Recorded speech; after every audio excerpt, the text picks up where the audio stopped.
আর খবর বড় কঠিন, একটু ঘটনা না বললে শুনতে পাবেন না। আল্লাহ নবীর বিবি মা খাদিজাতুল কুবরার কথা আমি আপনাদেরকে বলি রে বাবা। রাসূলুল্লাহর উপর মাথা দিয়ে মা খাদিজা শোয়া, রাসূলের চেহারার দিকে খাদিজার দিকে তাকা, দেখেন মা খাদিজা চোখ দিয়ে পানি ঝরে যায়। রাসূল বললেন, খাদিজা তুমি কান্না করো কেন, কি হয়েছে তোমার খাদিজা বলো। ও খাদিজা,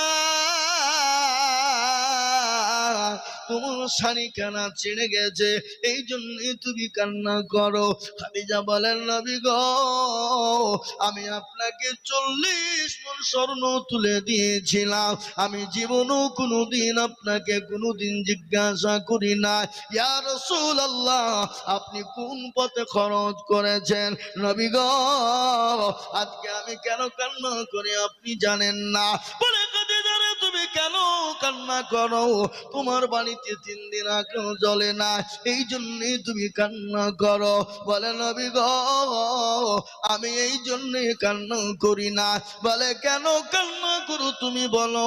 বলে, ইয়া রাসূলুল্লাহ ওই কবর বড় কঠিন, যে কবরে বন্ধ নাই বান্ধবী নাই, যে কবরের সাথী না, যে কবরে আপনার বাতি নাই, লাইট নাই, বিছানা নাই। রাসূল গো, আমি খাদিজা ওই কবরের মাটিতে কি করে থাকবো।